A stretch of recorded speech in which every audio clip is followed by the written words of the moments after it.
All right, our next question. Do you think it is necessary to get an esthetician's license if it's not required to do makeup in your state? Here's my answer for you. No. Not unless you want to practice aesthetics or if you want your career to go in a different direction.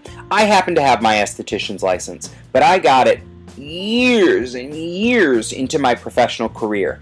Years and years in. So it's not necessarily something that you have to get so that you can practice makeup. And here's the other reality.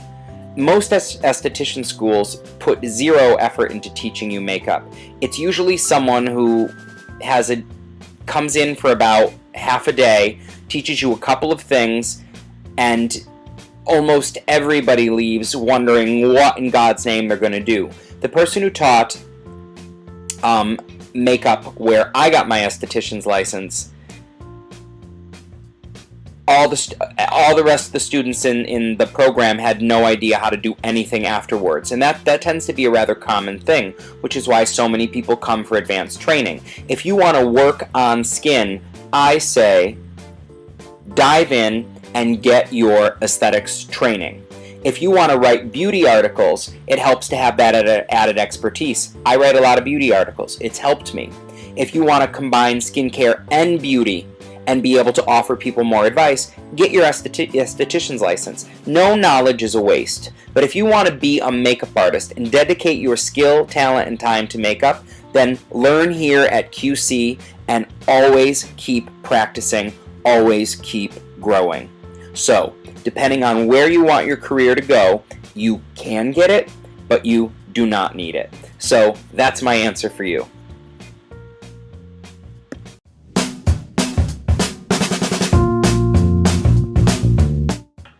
This next question is a little bit interesting, and I like it. If you could say something to the younger you, what would it be? What I would say is don't be afraid. There are times that I've lost opportunities much earlier in my career, just mainly out of fear, lack of confidence. Am I good enough? What if I let people down? Well, if you're doing your best and you're putting your heart and soul into something, and you have passion, you won't let people down because you do a beautiful job because it's in your soul, it's in your work ethic, and that's something that I would not only tell myself, but something that I would offer to you guys as well. I learned this a very long time ago.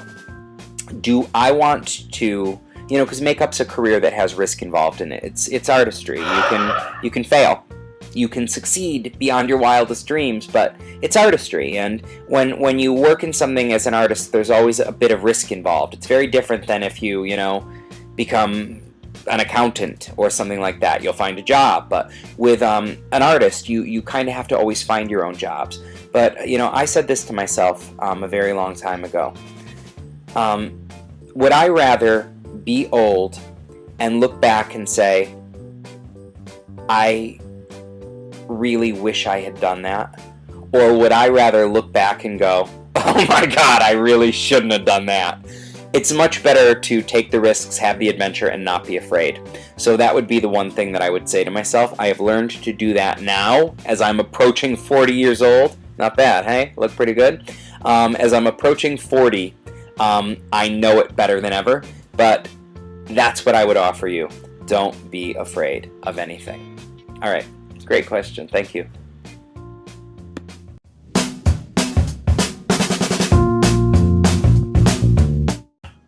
What would I say to a young person wanting to get into the industry? Well, what I would say is practice, learn, make sure you understand your techniques, and have fun. But most importantly, don't feel like you have to start at the ground floor, at zero. You really don't. You can start in this industry any place that you want to. I had always done makeup. It had always been something I'd had a knack for. But I realized pretty early on that, I didn't want to start as the grunt and be everybody's assistant, so I didn't.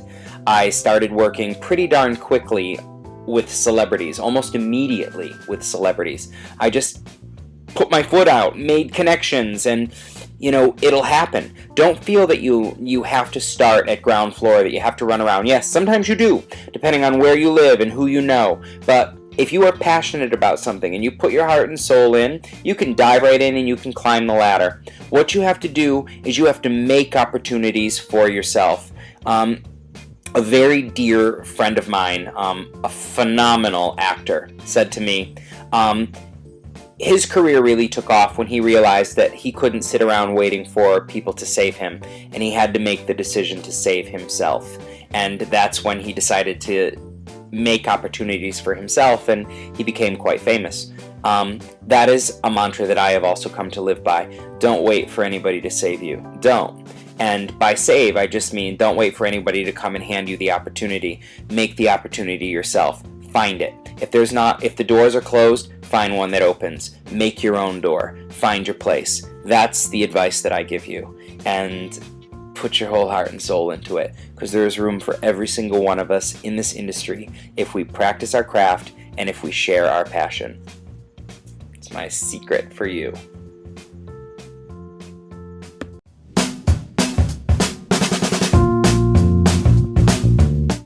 Alright, this next question I love, because I happen to personally be a product junkie. And this question is about any great products if you have constant exposure to the cold. Masks, moisturizers, etc. Great moisturizers for the hands are essential, and there's lots of really incredible ones out there. One of the lines right now that I am so madly in love with is Dermalogica. I am over the moon with a whole bunch of their products. In terms of masks, if you want to really recover and protect your face, I used this mask last night. It's the Multivitamin Power Recovery Mask by Dermalogica. Oh my god, someone once referred to it as an ambulance in a tube, and it really is. The miracles that it works in the face with the vitamins and powerhouse ingredients that are in it. It's spectacular. I'm personally obsessed with it. I also happen to love their Intensive Moisture Balance moisturizer. It really gives me some great hydration, particularly in these cold winter months. And there's even a thicker one called Super Rich Repair that will really keep your skin safe and hydrated. I love it. And I also love their body creams. I use their body creams every day when I get out of the shower, and you can buy them in big containers, so you can make the most of it. I love them. There are a lot of really great things out there, but those are the ones that I am currently personally obsessed with. And they come at a really good price point, and it's a great product. Money well spent. That would be my recommendation for you.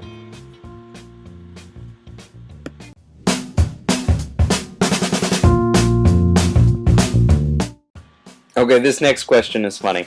How do I highlight and contour my skin? I'm so pale. Every time I do, I look like an orange marker attacked me. That's hysterical. Now, that means that you're using the wrong color.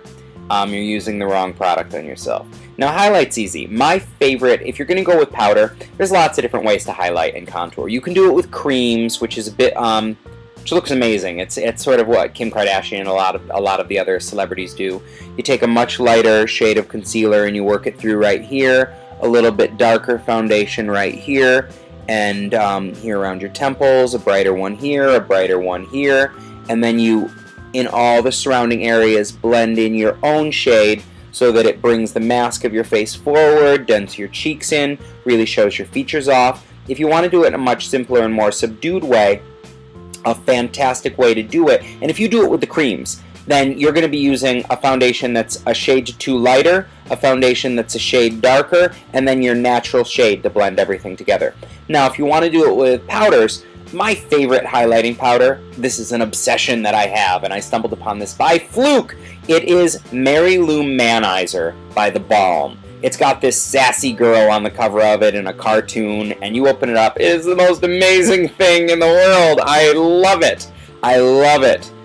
Those of you that have it, please leave a comment and tell everybody how amazing it is. Little sweep of that right here bumps those cheekbones right up. Little bit of it right here, bang! Eyebrows through the ceiling. Little bit in the inner corner, opens you right up. Amazing things that it can do. Put it right here on the clavicle. Boom, the bones pop. Gorgeous. Now, for the contouring, The easiest way to contour, it's always right below the bone, and roll on the edge of the bone. That's how you get that beautiful little effect right there. That beautiful little effect comes from a roll right there. What you want to do is you want to get a very light. One of the best ways to do it is with a face powder that's just a shade, a half a shade deeper than your own skin tone, particularly if you're very pale. You work it in just a little bit, you blend it ever so softly, and you work the blush up over it. It will look very natural. But the problem is you're either using the wrong shade, you're going with a bronzer perhaps, and that's giving you that orange glow. And if you're using a bronzer and you're turning orange, it means you're using a warm bronzer when you should be using a cool one. Not everybody makes cool bronzers, but one company that does is 3 Custom Color. It's amazing, and it's just their cool bronzer. I love it. I use it on myself. Love it. There you go.